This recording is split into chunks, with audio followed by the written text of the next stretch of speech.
A continuación, Noticiero Telesucesos. Clasificación A. Apto para todo público. Un noticiero pensado para usted porque se lo merece. Nos acercamos a la realidad desde diferentes perspectivas. Noticiero Telesucesos. Primera parte del Noticiero Telesucesos con las noticias más importantes del día.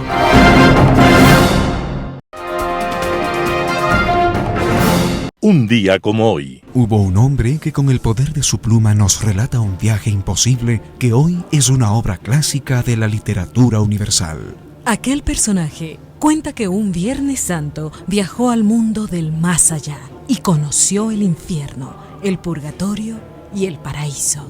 Era, por supuesto, Dante Alighieri. Y aquella obra monumental escrita en versos perfectos se llamó La Comedia. Y fue tal el éxito que editores y lectores la rebautizaron como La Divina. Y desde entonces el mundo la llama La Divina Comedia. El poder de la pluma de Dante hizo varios milagros. Uno de ellos fue el poderse tomar algunas venganzas, por lo menos en forma simbólica. Por ejemplo, en su visita al infierno, Dante aprovecha para colocar allí a sus más encarnizados y odiados enemigos, condenados por los más viles pecados. Allí estaban los papas y cardenales, profesores, funcionarios públicos y todos aquellos a quienes Dante consideraba dignos de los tormentos eternos. Y no falta ni un pecado entre los dudosos méritos de aquellos condenados: la lujuria y la pereza, la traición y la avaricia, la ira y la mentira. Y había espacio para los glotones, los soberbios y envidiosos, para los avaros, los violentos y aduladores. Pero la Divina Comedia es también un poema símbolo, un espacio para la esperanza, representada en el purgatorio, camino de la perfección. Y también para la perfección absoluta del paraíso imaginado por Dante y los personajes de la época. La Divina Comedia es un poema que se mueve entre la nada que nos asusta y la inmortalidad que soñamos. Y es un canto al amor, al poderoso amor que todo lo mueve, en especial a la imaginación. Dante Alighieri, el poeta y combatiente, el hombre expulsado de su tierra, el crítico mordaz y el eterno enamorado, estaba naciendo un día como hoy, 21 de mayo de 1265. ¡Feliz cumpleaños, poeta florentino de todos los tiempos! Las principales noticias del día. Titulares. Ecuador busca financiamiento chino para energías renovables y vialidad. Diana Salazar deja sus funciones en la Fiscalía General del Estado. Jorge Glass y Carlos Bernal son llamados a juicio por supuesto peculado en el caso Reconstrucción. En el segmento de opinión Presupuesto General del Estado, los editoriales serán de Rafael Ollarte, Contrato Ley, Talia Flores, Presidente Noboa ahora sí convoque una cumbre regional urgente. Noticias del día. Ecuador busca financiamiento chino para energías renovables y vialidad. Pekín fue el escenario en el que la ministra de Economía, Sarija Moya, desplegó una intensa agenda diplomática y financiera. Su visita no solo se centró en la cuarta reunión ministerial del Foro China-CELAC, sino que incluyó encuentros con algunos de los bancos más influyentes del gigante asiático. El objetivo: acercar a Ecuador a nuevas fuentes de financiamiento para proyectos que generen impacto en la economía nacional. En estos encuentros, la funcionaria dio a conocer los proyectos prioritarios del gobierno del presidente Daniel Noboa, con especial énfasis en el sector de energías renovables y vialidad, dos sectores que China ha financiado intensamente en varios países de la región. Además, se abrió la posibilidad de contar con asistencia técnica especializada por parte de China, particularmente en temas energéticos, un ámbito donde este país asiático tiene una experiencia consolidada. Durante el foro China-CELAC, el presidente chino Xi Jinping ofreció un fondo de $9.200 millones en créditos para el desarrollo de América Latina, una región que se ha convertido en una zona de influencia clave en medio de las disputas del presidente de Estados Unidos, Donald Trump. Para que Ecuador acceda a una parte significativa de ese monto, deberá cumplir con ciertas condiciones que han sido claves para otros países que ya han recibido financiamiento, como son presentar proyectos maduros y bien estructurados, fortalecer la seguridad jurídica y los marcos regulatorios, profundizar la relación bilateral y ofrecer incentivos sectoriales. Diana Salazar deja sus funciones en la Fiscalía General del Estado. Diana Salazar anunció este martes 20 de mayo que deja el cargo como titular de la Fiscalía General de Ecuador. Su periodo había concluido el pasado 8 de abril, pero estaba en funciones prorrogadas. Con un video publicado en las redes sociales de la Fiscalía, Diana Salazar anunció su salida de la institución de la que es titular hace 6 años, pero de la que es parte hace 24 años, cuando ingresó como asistente fiscal. En una carta enviada a la Asamblea Nacional, Diana Salazar detalla que estará en el cargo hasta el 21 de mayo y que ha tomado la difícil decisión de radicarse fuera del país.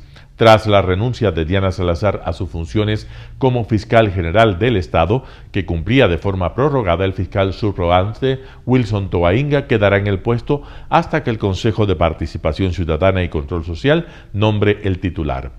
Wilson Toainga es el fiscal subrogante desde abril de 2019, cuando fue designado por el Consejo de Participación Ciudadana Transitorio que presidió Julio César Trujillo. Como subrogante, su función es sustituir al fiscal titular en su ausencia. La trayectoria de Wilson Toainga inició en 2001 como agente fiscal del Ministerio Público. Desde entonces se ha desempeñado en diferentes unidades de la Fiscalía y en los últimos años Wilson Toainga ha trabajado de la mano con la fiscal Diana Salazar en casos emblemáticos como sobornos, que involucra al expresidente Rafael Correa, y Metástasis, que derivó en otros casos como Purga y Plaga. Jorge Glass y Carlos Bernal son llamados a juicio por supuesto peculado en el caso Reconstrucción.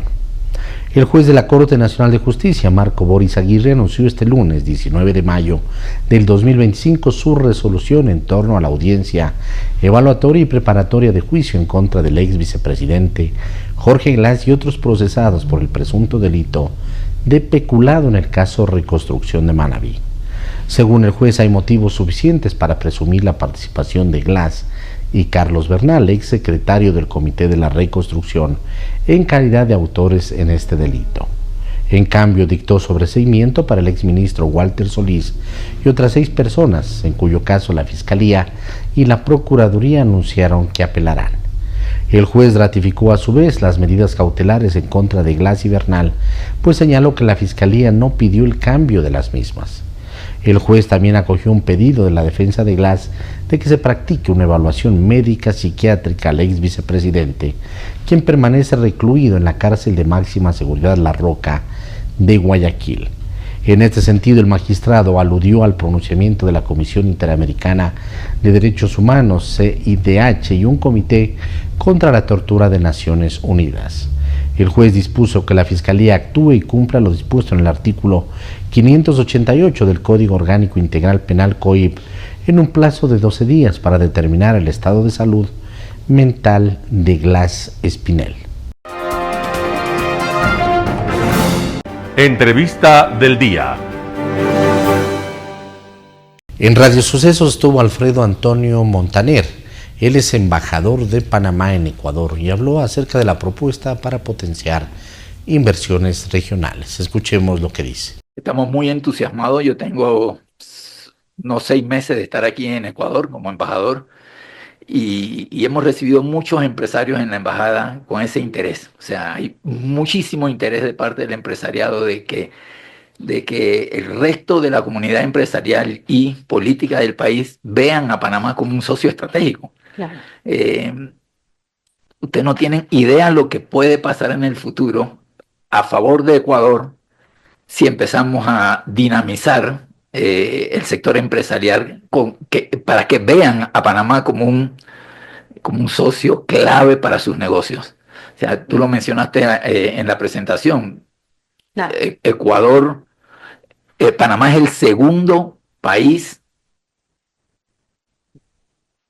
después de Estados Unidos que más exportaciones de Ecuador recibe. Así es increíble, ¿no? Y eso que estoy seguro que eso se puede duplicar en los próximos años si empezamos a trabajar en conjunto. Y esta es una iniciativa de la empresa privada, que eso es sumamente importante, porque desde mi punto de vista, el futuro de la integración de los países va a empezar por los puentes que tienen la empresa privada de ambos países. Claro. Ahí es donde está el futuro. Entonces, aquí está, Panamá está abierto, Panamá, tú sabes que tiene una posición privilegiada, es un sistema, una plataforma logística que está disponible para que el mundo entero la utilice y se beneficie. Y eso es lo que queremos que vea Ecuador. Interesante, señor embajador. Ahora hablando de un posible acuerdo comercial, porque ese sería el desafío, entiendo que desde mayo del 2021 Ecuador y Panamá iniciaron ya la negociación de un acuerdo comercial de alcance parcial, esto con el objetivo de ampliar estas preferencias arancelarias vigentes bajo el marco de la ALADI. ¿Cómo está esa situación y qué expectativas tenemos de concretar un acuerdo comercial con Panamá? Bueno, mira, eso se puso en pausa en un momento, estamos retomando esa idea, estamos, como quien dice, comenzando por lo básico, por eso hemos creado este consejo empresarial que va a empezar a impulsar desde la empresa privada, no desde el punto de vista político, sino desde la empresa privada, para retomar todos esos temas. Estamos seguros, hay mucho interés de ambos países de que esos acuerdos se den. Tenemos que vencer algunos pequeños obstáculos que hay, pero hay intención de ambos países de llegar a acuerdos, ¿no? Pero lo interesante es que esta vez no está partiendo desde el punto de vista político, sino desde el punto de vista empresarial. O sea, hay interés de los dos países, de la empresa privada de los dos países, en llegar a acuerdos. Así es que estamos trabajando en eso. Está en buen camino en todo caso. Sí. ¿En qué beneficia a ambos países, señor embajador, tener este Consejo Empresarial Ecuatoriano-Panameño? Panamá quiere más inversiones y Panamá quiere que se utilice su plataforma logística. A veces la gente me pregunta, bueno, pero ¿cuál es el interés de Panamá? Porque si tú analizas, la balanza comercial es totalmente favorable a Ecuador. Claro. O sea, para que tengas una idea, el año pasado Ecuador exportó hacia Panamá más de 6.200 millones de dólares y Panamá a Ecuador solo 100 millones. O sea, hay 6.100 millones de diferencia a favor de Ecuador. Y la gente me dice, bueno, ¿y cuál es el interés de que Ecuador siga aumentando sus exportaciones? Bueno, porque cerca del 20% de las exportaciones de Ecuador pasan por el canal de Panamá. Claro. Panamá sabe hacer negocio. Esa ha sido la vida del país desde sus inicios. Tenemos el canal de Panamá, tenemos el hub de Copa, tenemos el sistema bancario, tenemos incentivos para quienes importan, para quienes producen en Panamá, ¿verdad?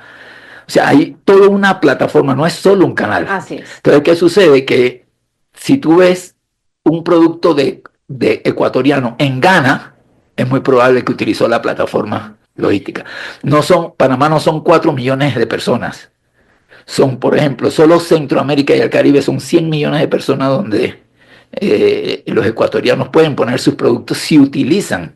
Y lógico que si utilizan la plataforma logística de Panamá, hay empleos en Panamá, hay dinero en Panamá, ¿verdad? Entonces, eso es lo que queremos que entiendan, que Panamá no es solo un país, es un socio clave para Ecuador. Nino Casanelo, abogado especialista en Derecho Penal, estuvo en Radio Sucesos.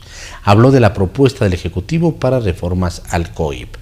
Vamos con la nota. Es un proyecto de ley que por sus características tiene que ser leído desde sus considerandos, un poco para, de alguna manera, plantear esta dinámica, ¿no? Mucho se hablaba en la campaña, era una discusión recurrente. ¿Cuál es el tema central, decían? ¿Es la economía o es la seguridad? Y la realidad es que son correlativos, ¿sí? El enfoque del proyecto, tal y como está presentado, nos presenta al menos 7 provincias que tienen una fuerte incidencia de grupos, algunos de delincuencia organizada, otros ya con alcance militar, también ya denominados en este proyecto de ley como organizaciones armadas estructuradas. Y lo que nos dice es que la presencia de estas organizaciones ha mermado la capacidad de emprendedores, ha limitado la inversión en diferentes puntos de la provincia. Y hablamos de provincias importantes. La provincia de Los Ríos, principal productor bananero hoy por hoy del país, en lo que tiene que ver con eficiencia por hectareaje. La provincia de Guayas, con el cantón más industrializado, como es el cantón Durán, en una pugna entre grupos que ya empiezan a tener visos tácticos. La provincia de Esmeraldas, con permeabilidad en frontera. Varias provincias del oriente con problemas de extracción minera y presencia de estos grupos allá. Entonces, la ley genera una narrativa económica urgente porque dice, si yo tengo personas haciendo, digámoslo así, haciendo la competencia a la institucionalidad estatal en estos lugares, difícilmente puedo reactivarlos económicamente. Entonces, esa es la primera lógica y es lo que le da unidad al proyecto y lo que le hace económico urgente y lo que de alguna manera nos presenta su lucha contra, digamos, las estructuras financieras. Ahora bien, como usted lo menciona, efectivamente el proyecto introduce un tipo de derecho que ya tiene algunos años en Colombia. Muchos lo han determinado como el derecho operacional. ¿Por qué operacional?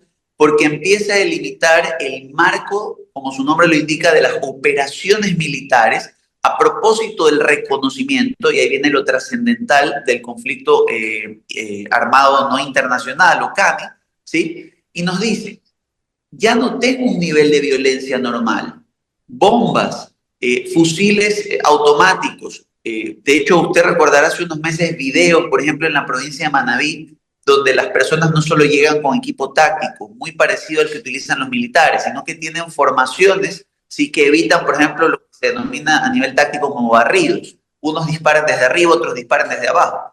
Hemos escuchado en varias ocasiones la formación táctico-militar a menores de edad para que cometan delitos de sicariato. En pocas palabras, usted ya se da cuenta de una dinámica distinta, una violencia incrementada, una violencia sistemática, y se da cuenta en algunos de los planos, particularmente lo que hemos vivido de corta data en los comandos de la frontera, con el atentado de los comandos de la frontera a los 11 miembros de las Fuerzas Armadas. Además, mandos militares propios de estructuras que tradicionalmente no habíamos visto en Ecuador. Entonces, este derecho operacional, y ahí vienen las diferencias, en Colombia se diferencia, digámoslo así, se divide de las operaciones contra la delincuencia organizada. Este proyecto que trae el Ejecutivo, con todo lo que habrá que discutir sobre él, con todas las inconsistencias de constitucionalidad que mañana se puedan detectar y que los legisladores podrán pulir en un primer momento y que la Corte Constitucional también podrá observar en un segundo, ¿sí? A nosotros nos incorpora un régimen híbrido, Milton y Verónica, audiencia. Lo que nos dice es, yo voy a reconocer el conflicto armado no internacional, pero al mismo tiempo, ¿sí? Te digo a ti, miembro de una organización de estas, ¿sí?, que estás cometiendo un delito autónomo en territorio nacional. Y ese delito autónomo se llama pertenencia al grupo armado organizado. ¿Ok? Entonces, voy a tener la capacidad de utilizar la fuerza letal en conformidad al digamos, derecho humanitario internacional, al mismo tiempo que voy a atender penalmente este conflicto. En Impacto Informativo, Amanda Villavicencio, hija de Fernando Villavicencio, habló acerca de Jorge Glass, José Serrano y otros investigados en el caso Villavicencio. Escuchemos lo que nos dice. Para comenzar, hay que aclarar que la investigación se encuentra en una etapa de reserva porque es aún una investigación previa. Lastimosamente, hay partes de la investigación que han sido difundidas y reveladas por quienes están siendo investigados. Y vamos a referirnos un poco a lo que ha sido filtrado, pero aclarando que esta investigación aún se encuentra en una etapa reservada. También contarle que nosotras como hijas de Fernando hemos sido parte procesal desde el inicio y ya teníamos conocimiento de esta información. Es algo que se ha venido haciendo, no es algo que ha sucedido ahora, es algo que ya venía sucediendo, pero más importante que eso es que yo estoy segura que el Ecuador entero conoce, recuerda quiénes fueron los grandes perseguidores de Fernando Villavicencio. Y si bien esto todavía se encuentra en investigación, yo no creo que es una sorpresa para nadie leer estos 5 nombres siendo notificados dentro de esta investigación. En el primer texto filtrado, recordemos que dice que ellos están siendo investigados por en el presunto delito de homicidio, en la autoría intelectual del magnicidio de Fernando Villavicencio. Pero pensemos, ¿quiénes son los que más han perseguido a Fernando Villavicencio en los últimos 15 años? ¿Y cuáles serían las razones, no? Tenemos esta animadversión de Jorge Glass desde el inicio, desde que mi padre evidenciaba que su tesis había sido hecha, por ejemplo, con el rincondelvago.com.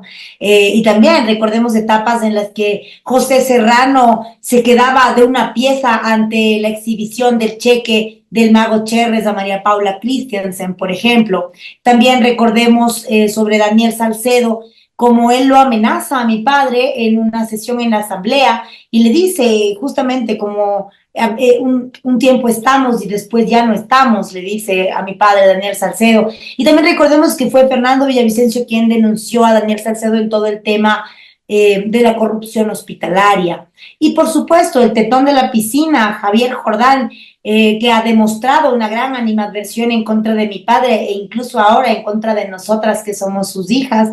Hemos podido evidenciar como en el caso Metástasis, el mismo Jordán planificaba con Leandro Norero un atentado en modalidad sicariato para silenciar a Fernando Villavicencio. Y también Ronnie Aliaga, ¿no? Que era parte de los chats del caso Metástasis, también conocido como alias del Ruso, y era este operador político que en la Asamblea Nacional también buscaba silenciar a Fernando Villavicencio, con su pandilla, ¿no? Con Fernando Cedeño, con Patricia Núñez, y todo esto queda evidenciado en los chats del caso Metástasis. Entonces, más allá de ser una teoría creíble o no, creo que todo el Ecuador ha visto quiénes son los grandes perseguidores de Fernando Villavicencio. Obviamente, esta es una parte de la investigación que, como digo, no empezó ahora. La investigación de los autores intelectuales empezó en octubre del 2023,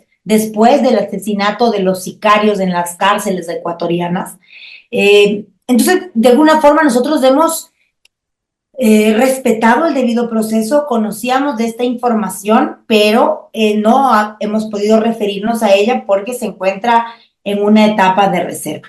Claro, en este momento hay una filtración y esa filtración permite hablar del tema, pero ¿acaso también podría desviar la atención hacia presuntos responsables? Porque la abogada del señor Glass ha sido llamada la atención por esto. Y no solo llamada la atención, ella tendrá que enfrentar un proceso porque puede tener hasta 3 años de prisión el revelar información reservada de una investigación que se encuentra en etapa pues, de investigación previa justamente.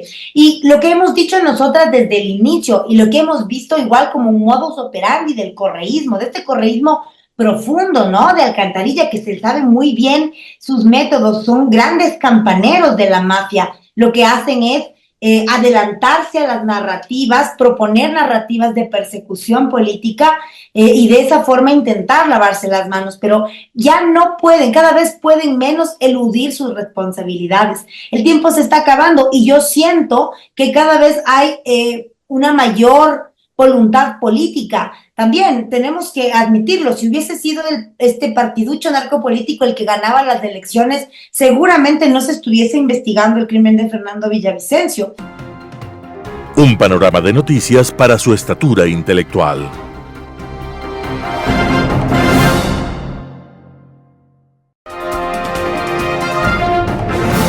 Opinión.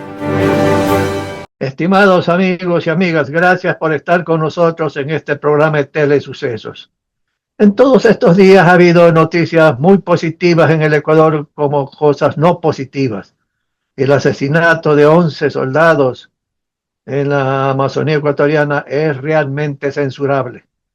Y el gobierno y las Fuerzas Armadas están tomando decisiones sobre ese particular, pero eso no es buena noticia, porque eso implica sencillamente que los malhechores siguen queriendo sencillamente crear incertidumbre, crear inestabilidad y crear más asesinatos, más extorsiones en el país. Y el gobierno está dispuesto sencillamente, junto con la policía y las Fuerzas Armadas, a enfrentar una ofensiva intensa sobre este particular para darle más seguridad a la ciudadanía ecuatoriana. Y tenemos que darle el apoyo total y restricto al gobierno nacional, a las Fuerzas Armadas y a la policía en esta lucha contra todos estos fenómenos. Pero aparte de eso, también ha habido cosas positivas. El viaje del presidente que ha sido, yo creo, exitosa. Ya se vienen los resultados, no es cuestión de 24 horas, 48 horas, pero se viene el resultado.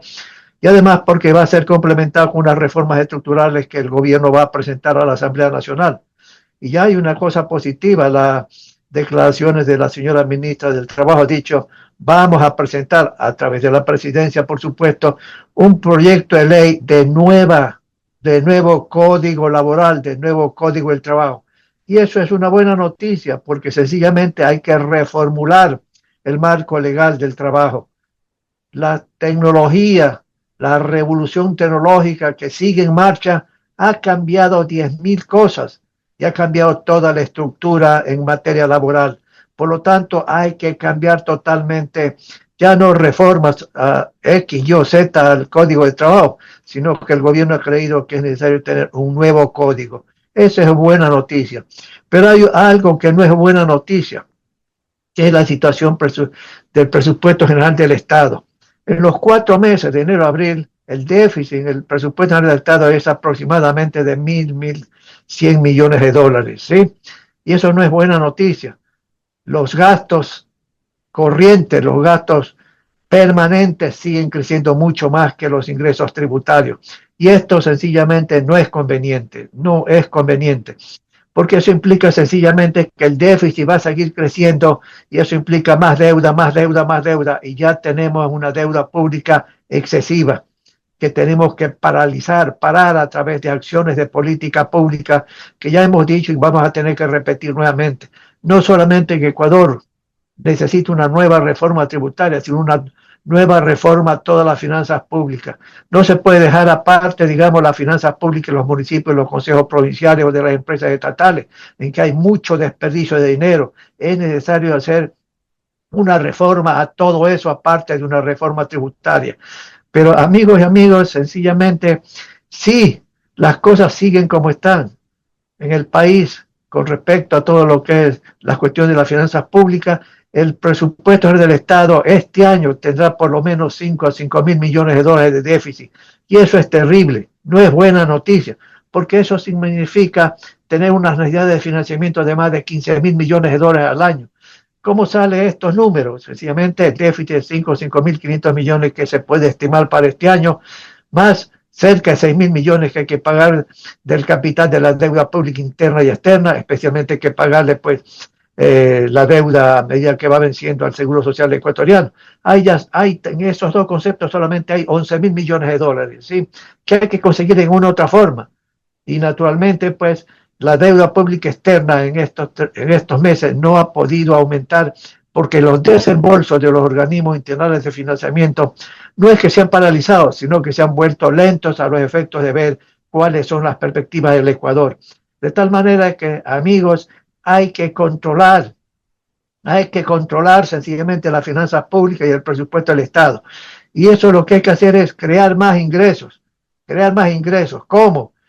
Eliminando los subsidios, pues el subsidio al gas, sencillamente hay que eliminarlo y hay que compensar a la gente pobre, que hay que compensarla aumentando un poco el bono de desarrollo humano, que hay que eliminar una serie de deducciones que no tienen sentido en el país. Hay deducciones que deben seguir existiendo, por ejemplo, lo que tiene que ver en la exoneración del IVA para la compra de alimentos en estado natural, eso debe seguir, pero hay otros conceptos de exoneraciones, de incentivos, etcétera, que no han dado resultados, que no tienen sentido y hay que eliminarlo. Pero también, amigos, sencillamente, aparte de eso, lo que sencillamente hay que controlar el gasto. No puede seguir el gasto corriente, el gasto permanente que suba, que sencillamente el sueldo y salario sigue subiendo. No es posible eso. Hay que recortar el gasto corriente. Y con esto no quiere decir porque hay que sencillamente eliminar ciertas transferencias que se hace al Seguro Social Ecuatoriano, al Seguro de las Fuerzas Armadas o de la Policía, no, ni el bono de desarrollo humano que está funcionando bien. Pero sencillamente hay exceso de personal, no solamente en esferas del gobierno, de los ministerios, sencillamente de las empresas estatales, sino también en los propios municipios y consejos provinciales, que están operando muchos de ellos, no digo todos, en forma política, creando empleo público, y eso no es así, pues señores. Eso es desperdiciar el dinero. Entonces hay que irremediablemente hacer una reestructuración total de las finanzas públicas. Hay que controlar el gasto. No hay plata suficiente para hacer inversión pública. El Ecuador necesita estimular la inversión pública. El presidente ha declarado hace pocos días algo que es importantísimo. Ha dicho: vamos a concentrarnos, y voy a concentrarme en los 4 años de gobierno futuro que me quedan, porque el pueblo ha confiado en mí, sencillamente en la economía, en el crecimiento de la economía, el crecimiento de la economía. El presidente está consciente de que la economía tiene que crecer mucho más porque ha estado estancada. Hay que crear bases para un mayor crecimiento económico en el largo plazo de 5% anual en términos per cápita y sin inflación. El presidente, por esa declaración, está consciente de la necesidad de hacer crecer la economía y ha dicho: vamos a estimular la inversión privada, especialmente la extranjera. Y esto es compatible con los resultados que se van a esperar de su viaje internacional por unas 2 semanas, ¿sí? Pero también hay que movilizar la inversión privada nacional, y eso está consciente también el señor presidente. Luego ha dicho el presidente: hay que abrir más los mercados, y vamos a hacer todo ese esfuerzo para abrir los mercados. Eso implica, ¿qué cosa? Sencillamente firmar tratados de libre comercio con otra serie de países. Ya con China se firmó, está en vigencia y está en acción ese tratado de libre comercio con China continental y con otros países. Pero necesitamos sencillamente que en las relaciones que hay con Estados Unidos se pueda crear las bases necesarias. ¿Para qué? Para tratar de firmar también un tratado de libre comercio como lo tiene Colombia, como lo tiene Perú, lo tiene otros países centroamericanos con Estados Unidos. Ecuador requiere también, y ese es uno de los objetivos que el presidente ha dicho, sin mencionar a Estados Unidos, pero ha dicho: hay que abrir mucho más los mercados internacionales para las exportaciones ecuatorianas. Y eso es una declaración positiva también, porque entonces el presidente está consciente también. Exportaciones, hay que exportar mucho más a muchos más países. La India, por ejemplo, aparte de Estados Unidos, de China, la India, 1.400, 1.500 millones de habitantes, y la India está creciendo mucho más que la China, más de 5%, lo que significa que ese mercado hay que conquistarlo también. Amigos y amigos, esa es una buena noticia, y yo creo que el gobierno en estos 4 años va a poder presentar reformas sumamente importantes, estructurales en la economía ecuatoriana, para crear más crecimiento, más inversión, más oportunidades de empleo adecuado a la población ecuatoriana. Gracias, amigos y amigos, nos estaremos viendo la próxima semana. Editorial. Contrato ley, artículo de Rafael Ollarte publicado en Diario El Expreso. Una cosa es que el contrato sea ley para las partes y que se entiendan incorporadas a su texto las leyes vigentes al tiempo de su celebración, y otra que un cambio de leyes no afecte su desarrollo. Esto se evidencia en especial con las inversiones y con el sistema concesional. Por eso la Constitución de 1998 introdujo una disposición que permitía al Estado, en los contratos celebrados con inversionistas, establecer garantías y seguridades de estabilidad por las que sus estipulaciones no se afecten por leyes u otras normas. Esa norma, eliminada en la Constitución del 2008, no impidió que en el 2007 el Estado estableciera que las llamadas ganancias extraordinarias petroleras se repartieran 99% a su favor, quedando el marginal 1% al inversor. A ese antecedente se suman los de obligar a renegociar contratos o concesiones cuando el Estado estima que el inversor gana mucho, o de gravar 2 veces las ganancias que le parecen extraordinarias, haciéndole pagar, además del impuesto a la renta que ya se causó, un nuevo tributo sobre ese mismo ingreso, contribución extraordinaria. Si el Estado tiene dinero para, por sí mismo, explotar sus riquezas naturales, ejecutar obras públicas y prestar los servicios públicos, la inversión privada no importa. Pero cuando no se tienen esos recursos, la cosa cambia. Así, frente a nuestras importantes reservas gasíferas, su explotación es marginal. Quito y Guayaquil no están unidas por una vía ni de lejos adecuada, y del resto, mejor ni hablar. ¿Por qué no somos atractivos a la inversión? Porque el inversionista teme que al riesgo normal de cualquier actividad económica se sume la arbitrariedad estatal al cambiarle las reglas unilateralmente. El Perú de los años 80 era una paria en el mundo financiero internacional, inseguro, inestable y arbitrario. Por ello, en su Constitución de 1993, entre todos los cambios al sistema económico promoviendo la iniciativa privada, introdujo no solo una garantía de inmutabilidad contractual, sino de asegurar la estabilidad jurídica.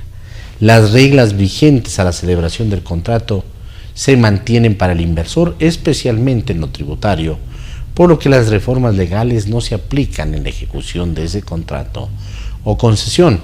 Las que de darse son indemnizables. Es una extrema cortapisa legislativa, pero fue una solución peruana. No exenta de problemas al temor y reticencia de que se invierta en ese país.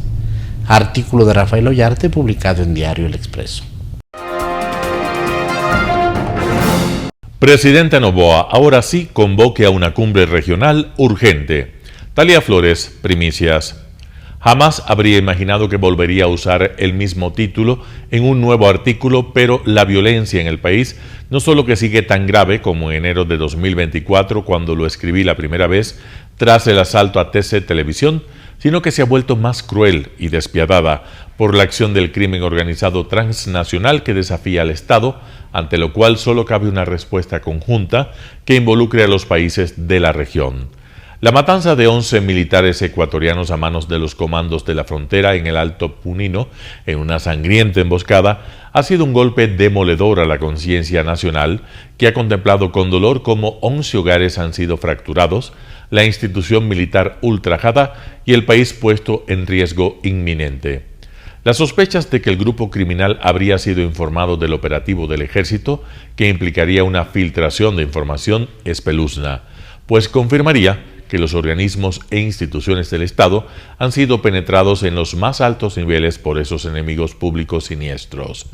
La acción de los grupos vinculados a la minería ilegal afecta al país grandemente y en diversos órdenes: en lo económico, al no pagar impuestos al Estado; en lo social, por la expansión de redes criminales que alcanza cada vez a más territorio; y por la irreparable destrucción de la naturaleza, uno de los mayores patrimonios del Ecuador. Los 2 últimos años el tráfico de oro ha crecido de manera exponencial, aunque la actividad de los grupos criminales data entre 2011 y 2012, cuando en Esmeraldas se destruyeron algunas retroexcavadoras implicadas en la minería ilegal vinculada al sanguinario Frente Oliver Sinisterra, que luego llegó al Carchi y a Sucumbíos. Es un efecto espejo de lo que pasa en Colombia, según a los expertos, que claman por la acción decisiva y urgente del gobierno nacional ante la certeza de que la frontera sur del vecino país habría sido abandonada y hay que exigirles que la cuiden. Los comandos de la frontera son una decisión del Frente 48 de las FARC, formado tras los llamados Acuerdos de Paz, cuando proliferaron grupos violentos que para Ecuador han sido un suplicio, ya que pasaron del cultivo de la hoja de coca en su país al tráfico de cocaína y ahora a la minería ilegal en nuestro territorio, en circunstancias que el oro es muchísimo más rentable, ya que un kilo en el mercado internacional cuesta $105.000 y uno de cocaína cuesta $35.000, y porque traficar el metal no implica riesgos. Si para estos desalmados lo que cuenta es hacer dinero, el destruir la selva, los páramos y los bosques protegidos, el contaminar los ríos y condenar a la gente a desplazamientos forzados no implica dilema moral alguno. El Estado debe enfrentarlos con una estrategia probada. Ecuador está ante una guerra híbrida, asimétrica y con nexos internacionales poderosos, por lo que lo urgen acciones radicales y urgentes que involucren a los otros países de la región, también afectados por la minería ilegal, a fin de combatirlos de manera conjunta. Casa adentro hay que hacer rectificaciones, porque es demencial que el SRI, la UAFE, las aduanas, el ARCOM y las superintendencias tengan sus propios protocolos y actúen por su cuenta, y a veces hasta en contradicción. En esos cargos debe estar los más capaces y los que mejor resistan las presiones, las amenazas y las coimas. Esas instituciones deben contar con las herramientas necesarias y los mecanismos para evitar la filtración de información y el boicot a su delicado trabajo. Es inconcebible que ante la faz del país se hagan importaciones y movilicen enormes y costosas retroexcavadoras a zonas inhóspitas sin que haya sanción a los cómplices y encubridores, y que frente a las gasolineras en las fronteras y en sitios estratégicos donde no hay movimiento de vehículos, tampoco haya la acción del Estado. Causa también perplejidad que no se siga la ruta del oro que llega a grandes y lujosas ciudades en ricos países sin que exista la trazabilidad necesaria, lo que podría terminar siendo otra amenaza para la seguridad del país. La gente debe reaccionar porque un Estado cómplice lo único que hace es propiciar la degradación de su propia sociedad. Meses atrás hubo movilizaciones para oponerse a la construcción de una cárcel, pero no se ha sabido de una sola para oponerse a la minería ilegal que implica destrucción y muerte. Como en Fuente Ovejuna, en Ecuador, en materia minera, todos son culpables porque también se conoce de ciertas concesiones que son vendidas a expoliadores, pisoteando la ley y traicionando la buena fe. Ante semejante escenario desolador, se impone una nueva moratoria minera para poder poner todo en orden y mapear nuevamente a fin de saber en qué condiciones estamos. Sería atroz que se entreguen nuevos retazos del país a modo de concesión y que cuando haya daños a la naturaleza se culpe a la minería ilegal y nadie responda, sobre todo en las mineras a cielo abierto.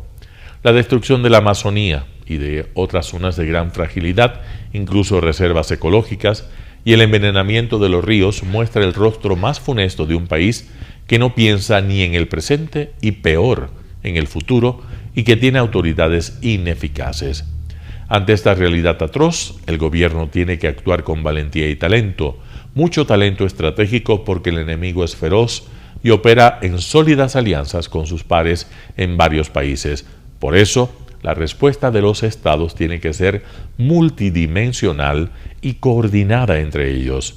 Presidente Noboa, ahora sí, convoque una cumbre regional urgente.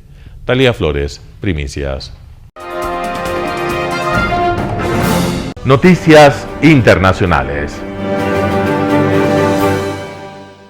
Reino Unido, Francia y Canadá prometen represalias contra Israel por su intención de tomar Gaza. Los líderes de Reino Unido, Canadá y Francia amenazan con imponer sanciones a Israel si no pone fin a su nueva ofensiva terrestre en Gaza y levanta todas las restricciones a la ayuda humanitaria.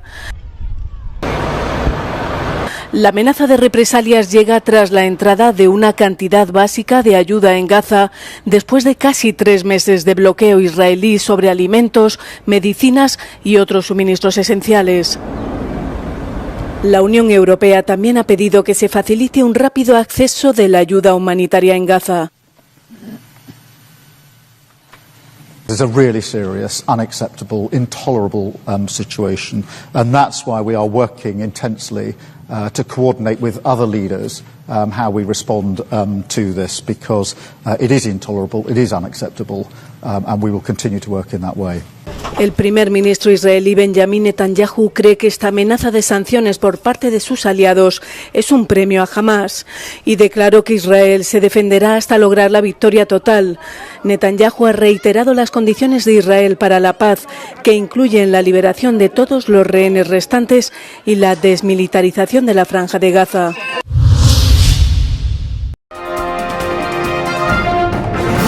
El plan migratorio de Alemania se tambalea entre ataques violentos y el rechazo de Europa. La nueva política de fronteras de Alemania ya empieza a flaquear. El ministro del Interior, Alexander Dobrindt, ha reforzado los controles. Cualquiera que entre en el país sin permiso será estrictamente devuelto. Esto también se aplica a los solicitantes de asilo. Pero ahora existe la amenaza de problemas con los países vecinos. Polonia ya se ha negado a aceptar inmigrantes. Suiza y Luxemburgo también están molestos. ¿Cuánto durará el éxito de Dobrindt en el aumento de los rechazos? Man sieht jetzt gerade, dass sich massiver Protest mehrt in unseren Nachbarländern, dass hier eben auch deutlich gemacht wird, wir nehmen die Leute nicht einfach zurück, wenn Deutschland sich nicht an diese Dublin-Regeln hält. Und genau diese Frage muss die Bundesregierung jetzt beantworten, wie sie dieses Chaos beenden will. Deswegen Menschen mit wirklich kriminellen, terroristischen Absichten, ja, die werden einen anderen Weg finden. Es ist auch davon auszugehen, dass Menschen, die zurückgewiesen werden, es einfach nochmal versuchen. Alemania ha vuelto a verse sacudida por actos de violencia. El domingo, en Bielefeld, un sirio apuñaló indiscriminadamente a los clientes de un bar. Según la policía, un atentado que dejó 5 heridos graves. El autor acabó huyendo. Mahmoud M. llegó a Alemania en 2023. Para el sindicato alemán de policía está claro que las políticas fronterizas duras no bastan por sí solas.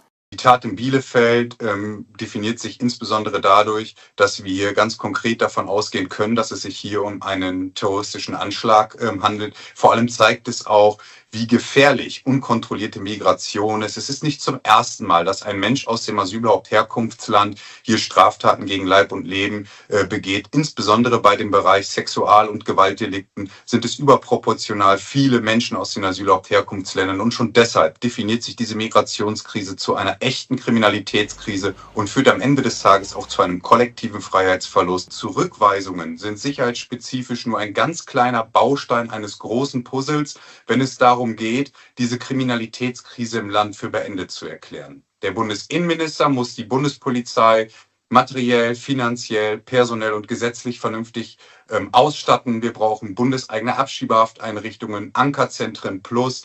Wir müssen die Gerichtsbarkeit stärken und vor allem müssen wir die Pull-Faktoren beenden, indem wir die finanziellen Anreize nun mal eben etwas entgegenwirken. Und die rhetorisch starken Worte von unserem Bundeskanzler im Wahlkampf sind uns noch in bester Erinnerung und an diesen Taten wird er jetzt auch gemessen und das ist folgerichtig.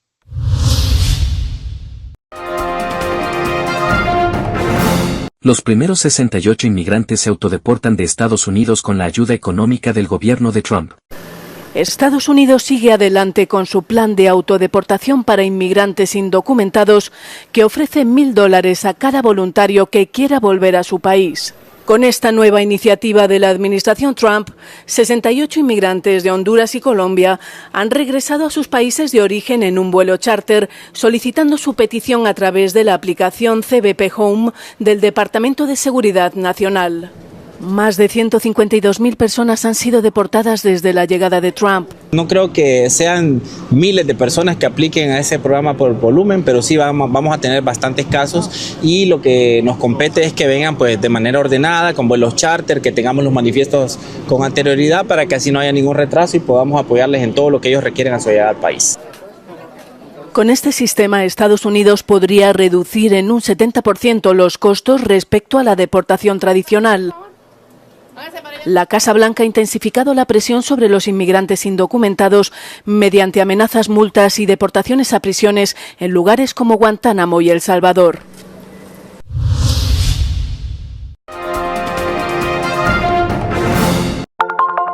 Telesucesos, Canal 29 UHF de la ciudad de Quito. Un canal de televisión abierta, siempre inédito, para una audiencia especial. Somos cultura, educación, salud, opinión calificada, normas de vida. Y todas las tardes, de lunes a viernes, desde nuestros estudios en Arena Telesucesos, escenario propio destinado a promover el deporte.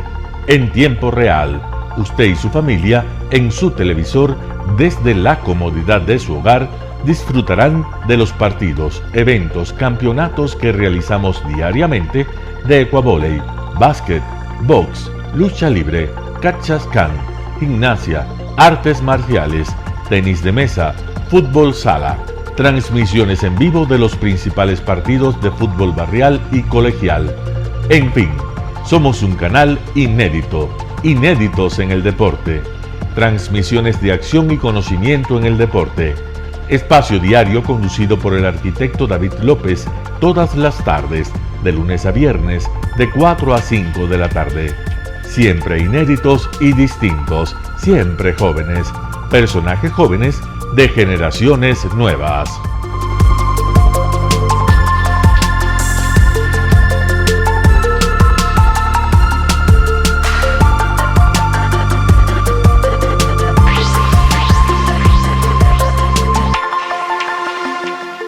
El término arena dejó tiempo atrás de ser sinónimo de muerte. Hoy es un espacio de vida, de desarrollo de una de las actividades básicas del comportamiento humano, el deporte, que quizá, como ninguna, moviliza sentimientos y emociones, elimina como principio la violencia, intereses personales, trampas, desunión e intrigas. El deporte, con sus valores, solo deberá entregar mensajes de bien para mejorar las actuales estructuras sociales y políticas en deterioro en las que vive nuestro país. Hoy entregamos a nuestra audiencia de la ciudad de Quito deportes y en especial a la parroquia de Calderón, uno de los sectores populares de mayor desarrollo de la ciudad, con una población estimada en 1 millón de habitantes que están en contacto diario con el canal 29 UHF, presente con sus instalaciones deportivas en Llano Grande, su centro de gravedad.